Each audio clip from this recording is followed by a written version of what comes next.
बिस्मिल्लाहिर्रहमानिर्रहीम। आज बेटा हम लेक्चर नंबर 4 इलेक्ट्रोमैग्नेटिज्म चैप्टर 14 का स्टार्ट करने जा रहे हैं, जो कि है magnetic flux and flux density. इस आर्टिकल में हम सबसे पहले देखेंगे कॉन्सेप्ट ऑफ मैग्नेटिक फ्लक्स, फिर उसकी डिफाइन करेंगे, उसके लिए फार्मूला ड्राइव करेंगे फिर हम area vector and its direction, मतलब बेटा एरिया जो है उसकी डायरेक्शन हम फाइंड करेंगे, और फिर मैग्नेटिक फ्लक्स के डिफरेंट केसेस हम स्टडी करेंगे। लास्ट पे फ्लक्स डेंसिटी हम स्टडी करेंगे। अगर बेटा हम इस वर्ड पे थोड़ा कंसंट्रेट करें, मैग्नेटिक फ्लक्स आपका जो सेकेंड ईयर का फर्स्ट चैप्टर है इलेक्ट्रोस्टैटिक्स, उसका जो 7th आर्टिकल है वो है इलेक्ट्रिक फ्लक्स। मैग्नेटिक फ्लक्स बिल्कुल इलेक्ट्रिक फ्लक्स जैसा ही है, फर्क सिर्फ इतना है कि जो इलेक्ट्रिक फ्लक्स होता है उसमें इलेक्ट्रिक फील्ड यूज की जाती है, और जो मैग्नेटिक फ्लक्स होगा इसमें बेटा मैग्नेटिक फील्ड यूज की जाती है। ये दोनों में डिफरेंस है। बाकी हम इसकी जो डेरिवेशन है, मैथमेटिकल फॉर्म में यूनिट्स है, वो हम देख लें, लेकिन बेसिक चीज जो है ना, जो इलेक्ट्रिक फ्लक्स की थी वही हमने यहां पर देखना है। अब मैं इसको डिफरेंट एग्जांपल से बेटा आपको एक्सप्लेन करता हूं, इससे आपका इलेक्ट्रिक फ्लक्स वाला भी कॉन्सेप्ट क्लियर हो जाएगा और मैग्नेटिक फ्लक्स वाला भी। जैसा कि मान लो बेटा कि हमारे पास एक विंडो है। अब इस एक विंडो का पर्टिकुलर एरिया है, यहां से विंड मतलब बेटा एयर जो है वो एंटर हो रही है। अब जो वो एयर है बेटा, एयर जितना एयर यूनिट एरिया से गुजर रहा है वो है एयर की इंटेंसिटी, और ये जो विंडो है ये बेटा इसका एरिया है। इसकी अगर हम कैलकुलेशन करें कि जो एयर थी उसकी स्पीड, जिसको हम इंटेंसिटी कहते हैं, जैसा कि इलेक्ट्रिक इंटेंसिटी को E से शो किया जाता है, मैग्नेटिक इंटेंसिटी को B से शो किया जाता है, इसी तरह जो बेटा एयर एंटर हो रही है उसकी इंटेंसिटी और जो ये एरिया है, अगर हम इसका प्रोडक्ट लेंगे तो हमारे पास क्या आ जाएगा कि हमारे पास रूम में जो एयर है उसकी क्वांटिटी आ जाएगी। इसी तरह इन दो आर्टिकल में है। जो बेटा मैं बताना चाह रहा हूं, मेरा पॉइंट आपने समझ लिया ना, कि जो यहां से एयर आ रही थी वो क्या है, इंटेंसिटी। जैसे electric field intensity E, magnetic field intensity होगा तो B, और जो एरिया है विंडो का, तो इन दोनों का जब हमने प्रोडक्ट लिया उससे क्या मिल गया, यहां पर क्वांटिटी, और वही हमने ये स्टडी करना है। एक्चुअली फ्लक्स होता क्या बेटा, मैं जस्ट फ्लक्स की बात कर रहा हूं। फ्लक्स होता है कि फील्ड ऑफ लाइन का किसी यूनिट एरिया से गो थ्रू होना, गुजरना बेटा, वो फ्लक्स कहलाता है। अब मैं एक और एग्जांपल लेता हूं, फिर हम आर्टिकल की तरफ चलते हैं। एक बेटा सेकंड एग्जांपल लें, जैसा कि हम वाटर लेने के लिए नल पे जाते हैं। ये बेटा हमारे पास नल है और यहां से ये बेटा वाटर आ रहा है। अब ये जो बेटा वाटर है, ये इसकी क्या है, ये जो वाटर की इंटेंसिटी है, जैसा कि मैग्नेटिक फील्ड की इंटेंसिटी होती है। नीचे बेटा आपने बकेट रखी हुई है, ये है बेटा वो बकेट। अब इस बकेट का जो सरफेस है, ये बेटा क्या है, ये है उसका सरफेस एरिया। इसका मतलब ये हुआ बेटा कि अब इस बकेट में कितना वाटर होगा ये किस पे डिपेंड करता है, दो चीजों पे। पहला फैक्टर कौन सा बेटा, पहला फैक्टर हमारे पास आ गया एरिया ऑफ फेस, कि बेटा इसका एरिया क्या है। दूसरा फैक्टर क्या आ गया बेटा, दूसरा फैक्टर हमारे पास आ गया intensity of water.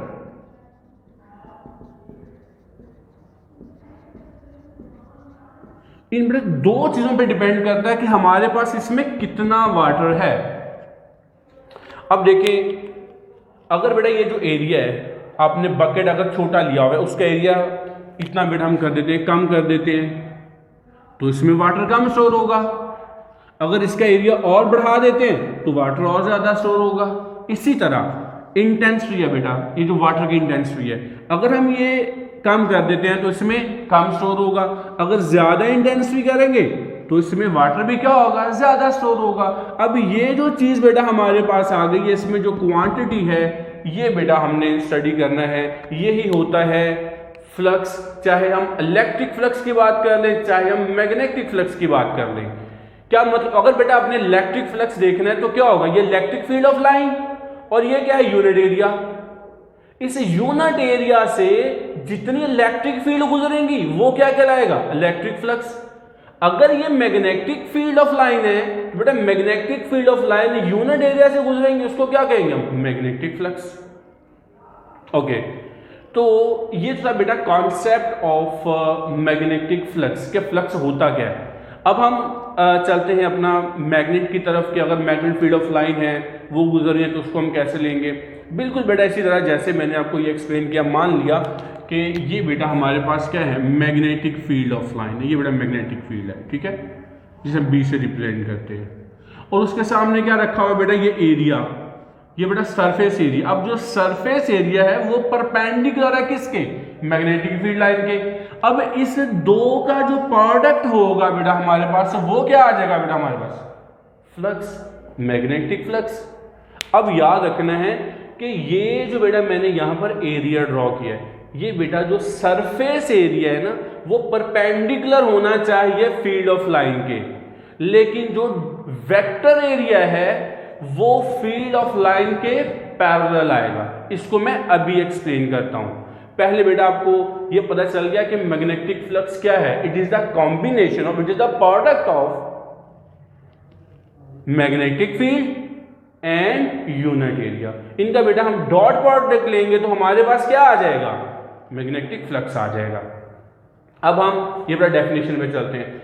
The number of magnetic lines of force, ये बेटा मैग्नेटिक लाइंस ऑफ फोर्स है नंबर। मान लो बेटा अगर यहां से 5 लाइन गुजर रही है तो इसका फ्लक्स क्या होगा, 5। अगर 10 लाइन गुजर रही है तो फ्लक्स क्या होगा, 10। तो number of magnetic lines of force passing through certain element of area, ये बेटा सर्टेन एलिमेंट ऑफ एरिया है, इज कॉल्ड मैग्नेटिक फ्लक्स। अब इसकी मैथमेटिकल डेफिनेशन क्या है बेटा, अकॉर्डिंग टू दिस इक्वेशन।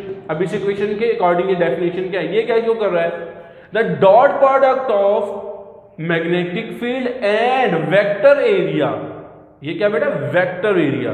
देखो यहां मैंने सरफेस एरिया की बात की है, अभी बताता हूं कि सरफेस एरिया और वेक्टर एरिया में क्या डिफरेंस है। तो क्या है, the product of magnetic field and vector area is called magnetic flux.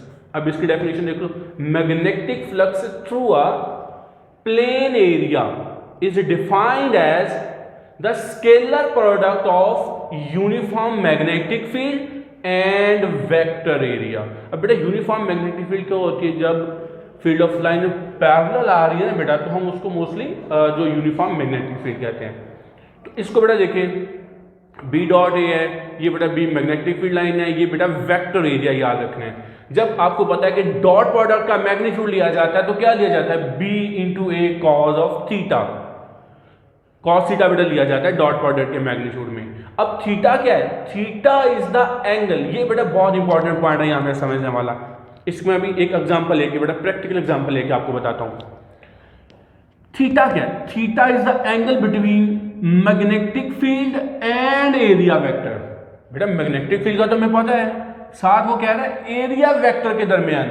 ये जो मैंने आपको बताया है बेटा, ये क्या था, सरफेस एरिया, लेकिन यहां पर क्या बात हो रही है, वेक्टर एरिया की, उनके दरमियान एंगल थीटा। ओके, इसके बाद हम यूनिट्स की बात करें, मैं अभी बताता हूं बेटा वेक्टर एरिया क्या होता है। यूनिट्स की बात करें तो देखिए बेटा, ये आपके पास जो यूनिट है बेटा इसका, वो न्यूटन मीटर पर एम्पियर बन जाता है, और which is also called weber. ये बड़ा याद रखना है कि जो मैग्नेटिक फ्लक्स है उसको वेबर भी यूनिट लिया जाता है, ये भी लिया जाता है। ये आपके इंपॉर्टेंट एमसीक्यूज हैं जो एनुअल एग्जाम में आए हुए हैं। और मैग्नेटिक फ्लक्स क्या है कि स्केलर क्वांटिटी है। अब मैं ये बता दूं कि ये जो न्यूटन मीटर पर एम्पियर आया कैसे, ये बड़ा मैंने यहाँ पे ये देखो डिफाइन किया हुआ है, इसको एक्सप्लेन किया हुआ है। हमें पता है कि जो फार्मूला है मैग्नेटिक फ्लक्स का, ये फ्लक्स को बेटा फाई से शो किया जाता है और बी फॉर मैग्नेटिक। तो बी डॉट ए था, बी का यूनिट बेटा अभी हमने स्टडी किया, जो लास्ट लेक्चर बेटा हमने पढ़ा उसमें हमने देखा था कि बी बेटा बी का यूनिट क्या है, न्यूटन पर मीटर पर एम्पेयर। एरिया का क्या यूनिट है बेटा, मीटर स्क्वायर। इस इक्वेशन को बेटा जब आप रीअरेंज करोगे तो हमारे पास न्यूटन मीटर पर एम्पेयर आ गया, ये बेटा यहाँ पर आ जाता है। अब हम चलते हैं बेटा वेक्टर एरिया, मतलब मैं आपको बताता हूँ कि सरफेस एरिया और वेक्टर एरिया में क्या डिफरेंस है। बेटा वेक्टर याद रखना है कि बेटा जो एरिया है वो एक वेक्टर क्वांटिटी है। अब देखो हमने क्रॉस प्रोडक्ट फर्स्ट ईयर में बेटा आपने पढ़ा हुआ है कि वेक्टर क्वांटिटी जैसा कि आई क्रॉस जे, मान लिया बेटा ये मेरे पास एक बुक है, इसको मैं यहाँ से इससे समझाता हूँ। ये बेटा क्या है हमारे पास, ये है आई, ये क्या बेटा आई, और ये क्या है मान लिया ये जे है। अगर बेटा आपने आई क्रॉस जे करना है, आई क्रॉस जे, तो रिजल्ट कहां पर आता है, के पर। याद है बेटा क्रॉस प्रोडक्ट, आई क्रॉस जे करेंगे तो रिजल्ट इन दोनों के परपेंडिकुलर आएगा। अब ये आपके पास हम यूं भी ले सकते हैं बेटा कि ये लेंथ है और ये विड्थ है, ठीक है। अब बेटा इन दोनों का जो प्रोडक्ट आएगा वो एरिया के इक्वल होता है। अब बेटा ये जो चीज है ना इसको बोलते हैं सरफेस एरिया। क्या बोलते हैं, सरफेस एरिया।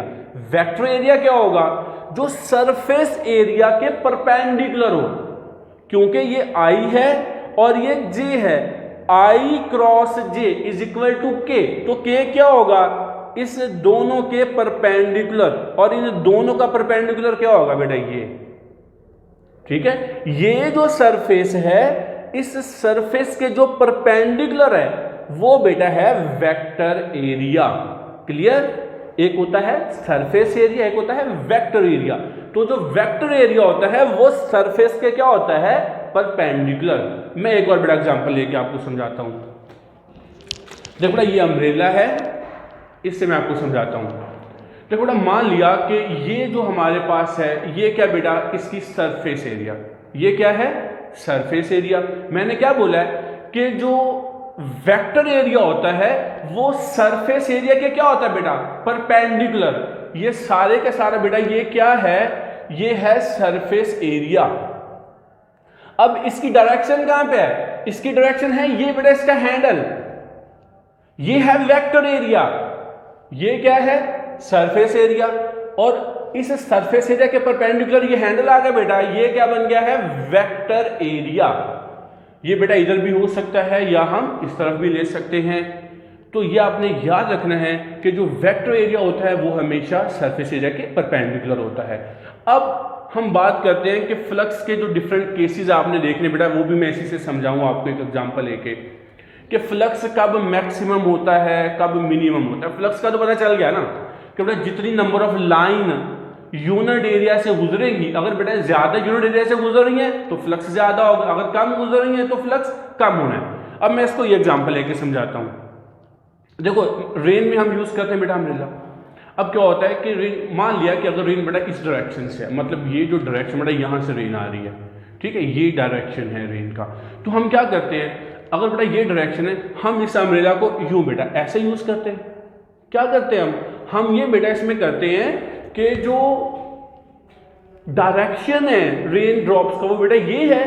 आपने क्या किया, रेन ड्रॉप्स के परपेंडिकुलर इस एरिया को कर दिया, ऐसे है। ये जो बेटा एरिया है आपने क्या कर दिया उसके परपेंडिकुलर। उससे क्या होगा कि जो रेन है वो आप तक नहीं पहुंच पाएगी।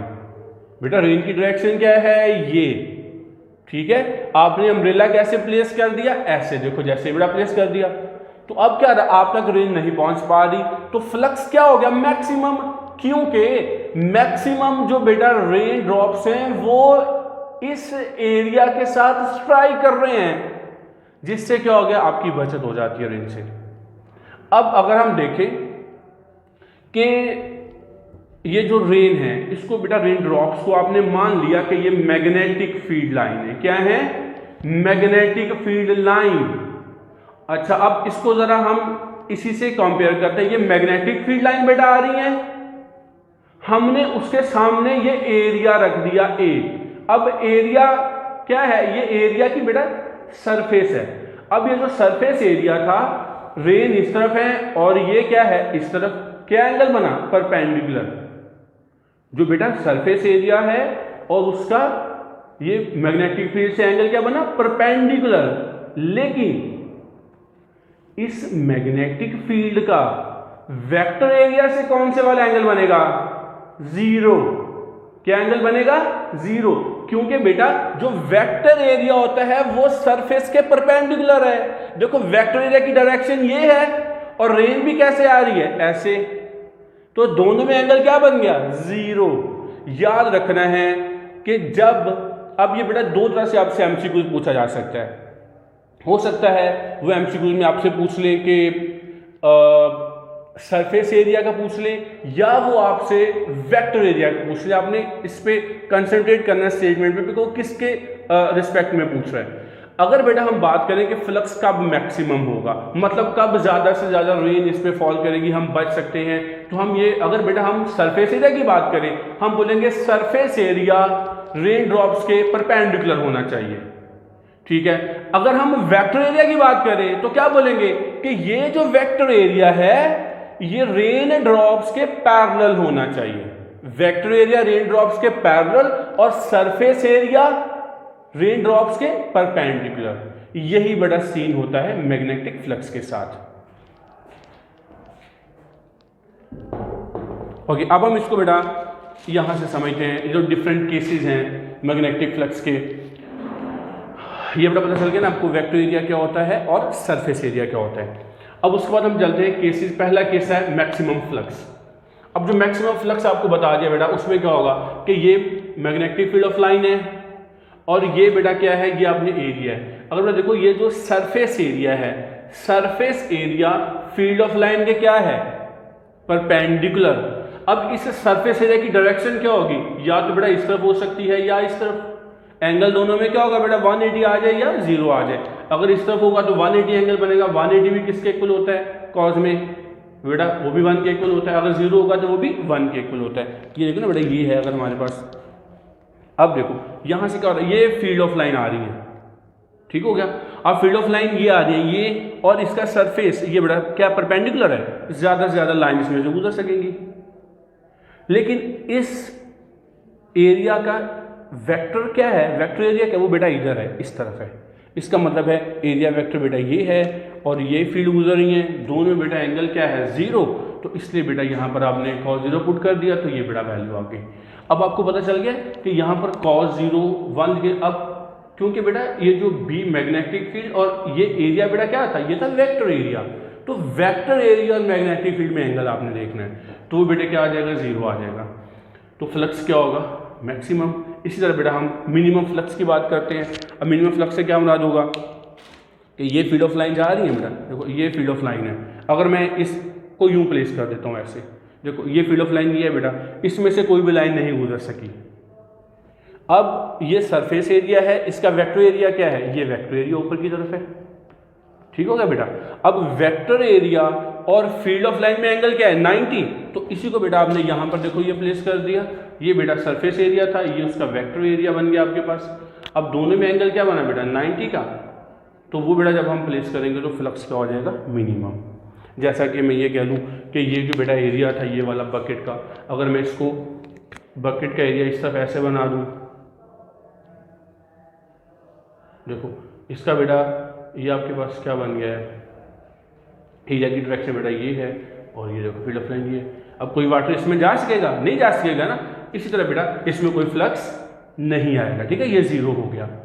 ओके, उसके बाद बेटा एक और केस है इसका कि अगर ये किसी पर्टिकुलर एंगल पर हो तो बेटा ये जिस एंगल पर होगा, मैं ये पे ड्रॉ कर दूँ बेटा, फॉर एग्जाम्पल कि ये यहाँ पर है, ये बेटा एरिया था। जरूरी नहीं है कि वो जो सरफेस एरिया वो परपेंडिकुलर हो या पैरेलल हो, किसी और एंगल पे भी हो सकता है। तो बेटा जिस एंगल पर होगा आपने वो एंगल बेटा इसके साथ मेजर कर लेना कि ये क्या एंगल है, तो वो बेटा आपने यहाँ पुट कर देना, तो उसका फ्लक्स आ जाएगा।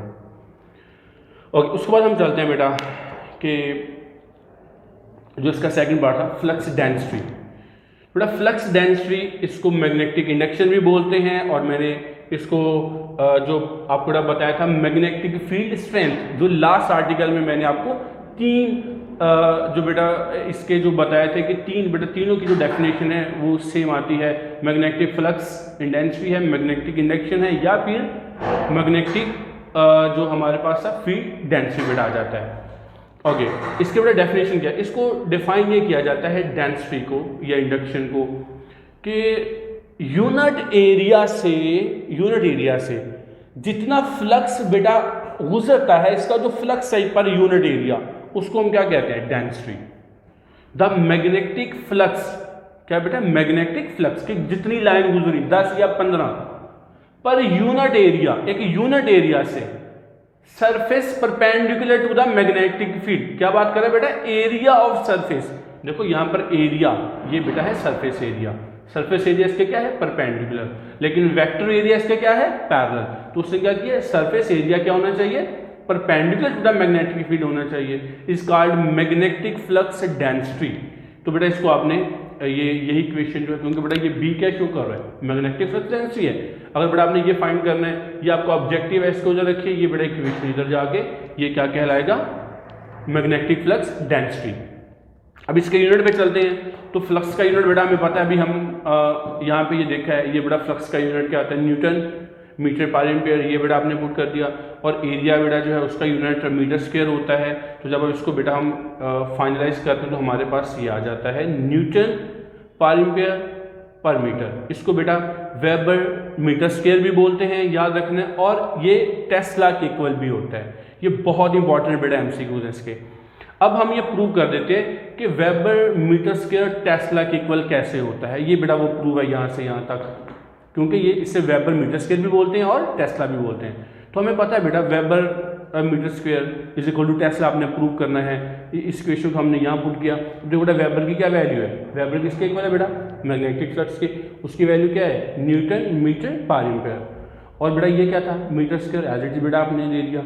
जब इस इक्वेशन को बेटा आपने यहाँ पर इसको किया, रीअरेंज किया बेटा, तो हमारे पास क्या बन गया, न्यूटन पर मीटर एम्पियर, जो किसके इक्वल होता है, टेस्ला के इक्वल होता है। तो weber metre square is equal to Tesla.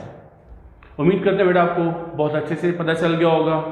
अगर कोई प्रॉब्लम है बेटा आप हमसे कंसल्ट कर सकते हैं। अब आपने करना ही है बेटा कि इसमें ये बेटा डेफिनेशन, ये मैथमेटिकल डेफिनेशन, इसके बेटा यूनिट्स, और इस चीज़ का बेटा खास ख्याल रखना है कि सरफेस एरिया परपेंडिकुलर होगा और वेक्टर एरिया पैरेलल होगा, तो फ्लक्स मैक्सिमम आएगा। और उसके बाद बेटा ये जो फ्लक्स डेंसिटी है और इसके यूनिट्स अच्छे से तैयार करिएगा। बेस्ट ऑफ लक, अल्लाह हाफिज़।